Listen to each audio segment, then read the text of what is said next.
There are several Primarchs, 19 in fact, and each of them is more unique than the next, as they all have different abilities and skill sets that make them unique amongst their brethren. Horus is incredibly charismatic and a great leader. Rogel Dorn is a great builder and defender of walls. Rabute Gilliman is a space nerd and really good at logistics. And Leman Russ?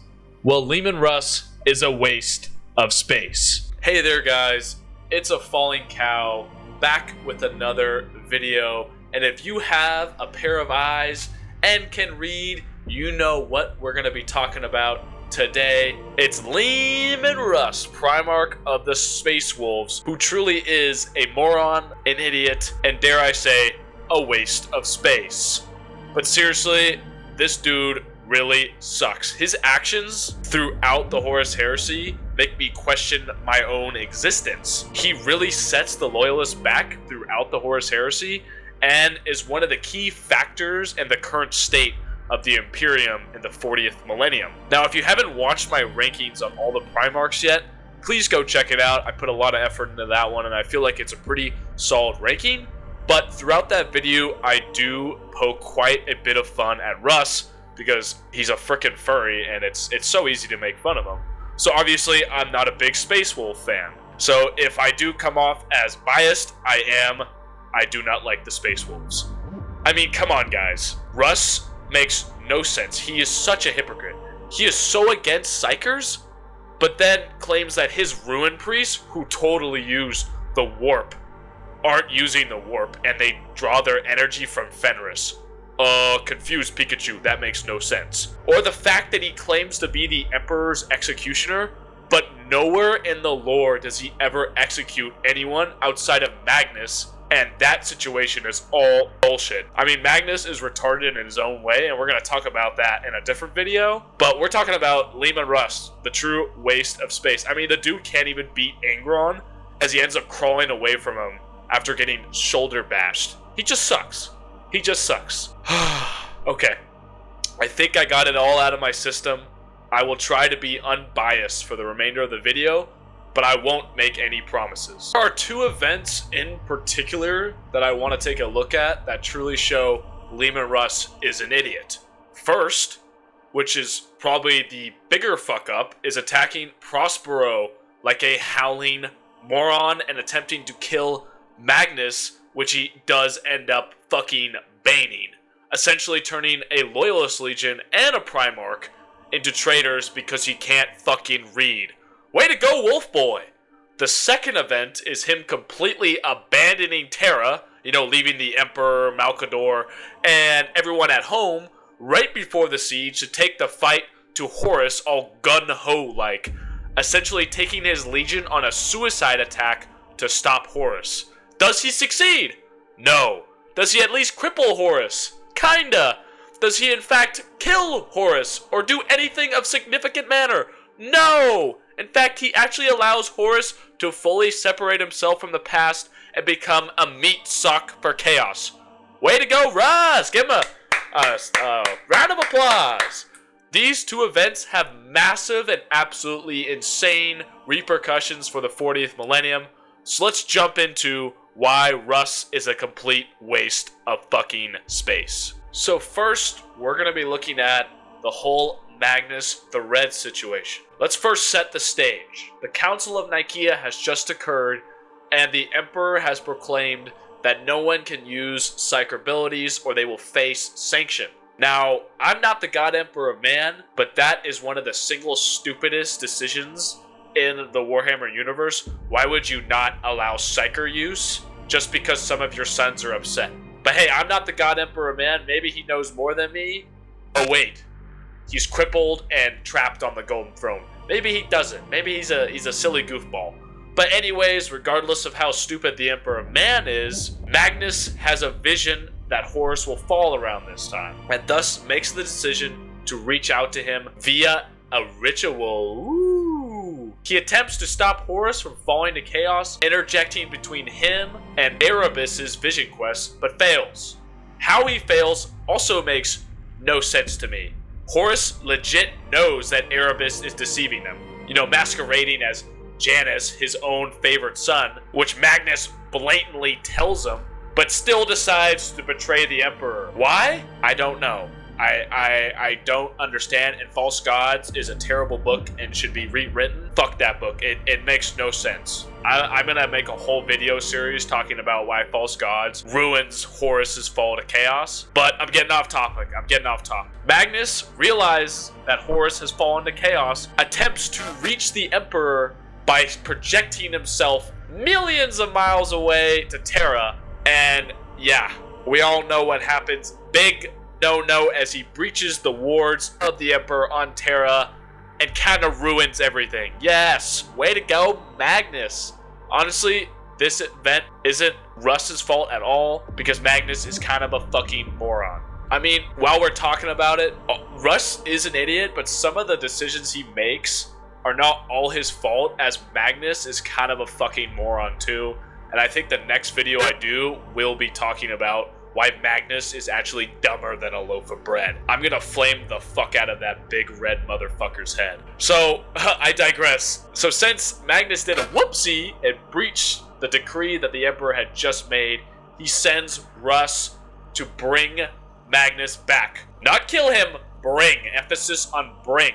So he can be punished, but more importantly, which the Emperor probably should have shared, is so he can sit on the golden throne, allowing the Emperor to, get up, stand up, and spank his son Horus in the ass. As you know, him and Malcador are the only ones who can sit on it. So, the Emperor needs a replacement, and who better than Magnus the Red? Now, for those who don't know, the golden throne needs to be sat upon because when Magnus breached the wards, demons surged in the palace, and only the Emperor sitting on the golden throne can keep the hole closed, or him and Malcador, but Malcador would die if he sat on it.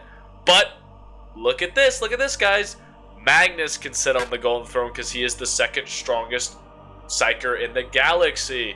So you kind of need him. He's kind of valuable. The Emperor probably should have told that to Russ, but hey, gods can be forgetful. But here's the key thing. So Russ leaves, and then Horus manipulates this order to make it a kill order. Okay, but come on, Russ. Like, a lot of people play this as like, oh, it's not Russ's fault. Dude, Russ, why would you trust Horus over your father? Like, Horus says, oh no, kill him. I'd be like, suspicious. I think I'm gonna trust the Emperor. But hey, if you believe Horus, the bald, evil man, hey, go ahead, Russ. Go ahead, Leman Russ. You're an idiot. You're a fucking idiot. So Russ and the Custodes, his legion, and the Sisters of Silence descend upon Prospero, and you guessed it, they burn that motherfucker to the ground. Russ ends up baning Magnus and killing a vast majority of the Thousand Sons. The result of all of this being Magnus being pretty much dead and having to end up serving the Chaos God Zeech, as he is sharded into multiple different pieces. The guy who could have sat on the motherfucking golden throne, and as well as the fact that a whole loyalist legion was taken out of the war and effectively sided with Chaos, adding another enemy to the Imperium. And as a third and final note, a lot of casualties for the loyalists as the Space Wolves kind of get fucked in the ass, like they tend to do.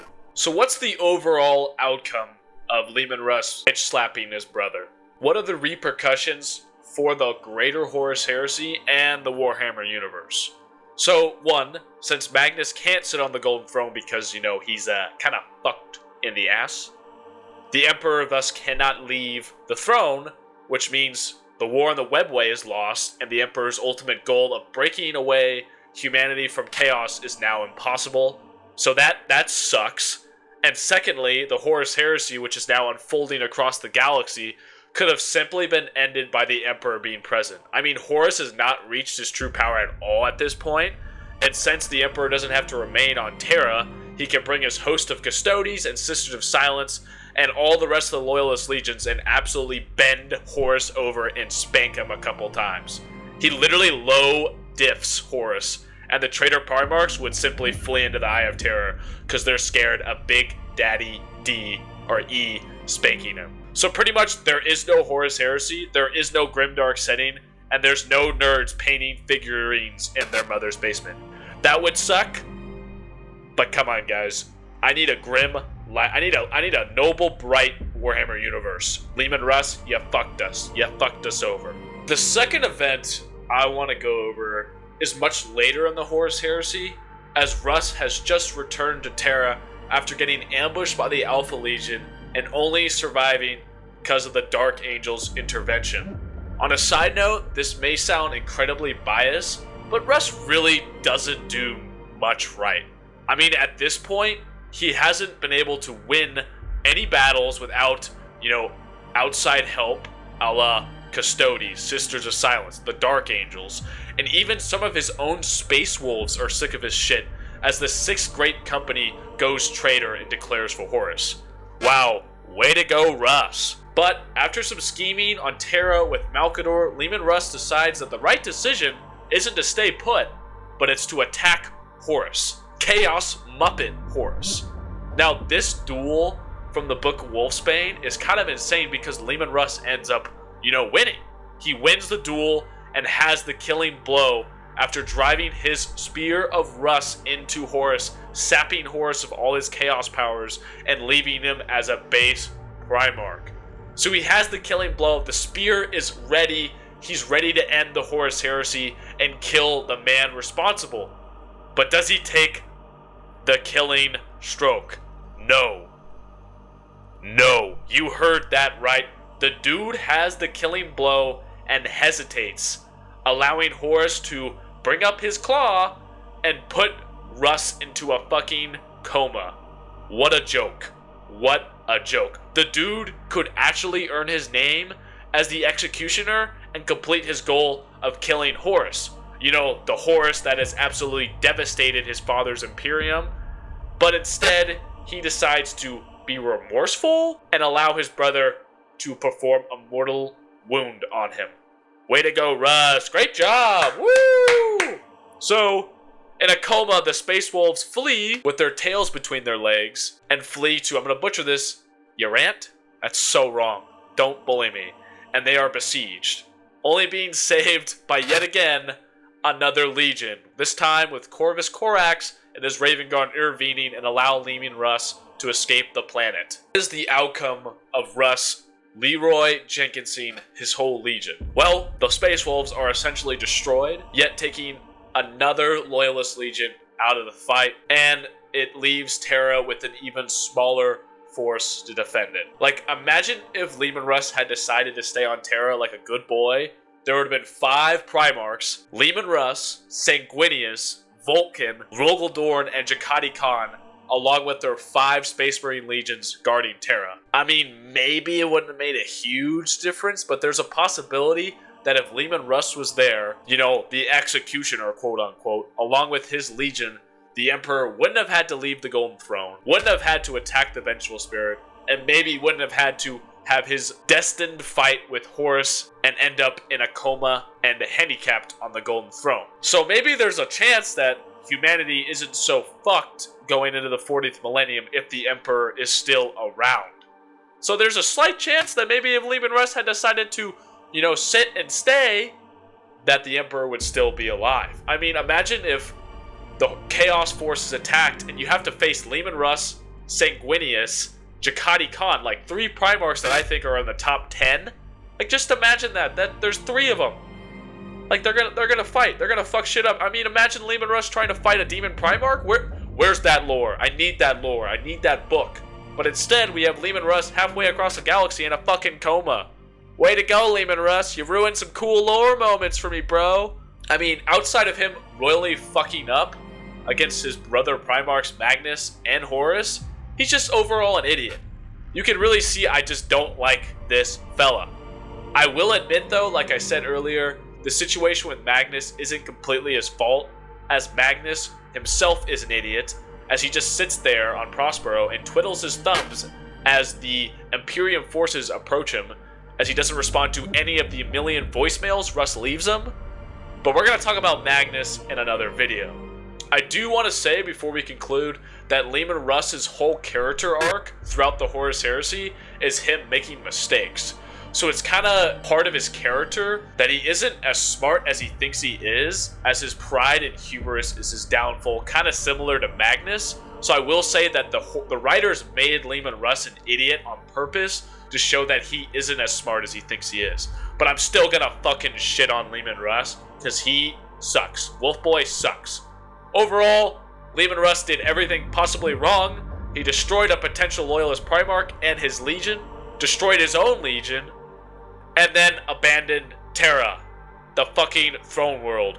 Wow, what a silly fella! But I do hope he returns soon, and when he does return, he comes back as kind of a smarter, wiser Odin figure. That would be sick as hell. But I digress. Leman Russ truly is a waste of space. LOL. I hope you enjoyed this bashing of Leman Russ as much as I did, and tune in next time when we go over if Magnus the Red really did anything wrong. Spoilers, yes he did. He's dumber than a loaf of bread. But I digress. Thank you for watching, guys. I really appreciate all the support the channel has been getting. You know, we have just made a huge left turn into Warhammer 40K, and it's already going splendid. Make sure to like and subscribe, and I'm going to keep churning out this content because, one, I really enjoy making these videos, and two, I just want to see how well the channel can do. But that about wraps up this video. I hope you guys enjoyed this one. Make sure to hit that like and subscribe, and as always, guys, stay melt. I'll catch you in the next vid.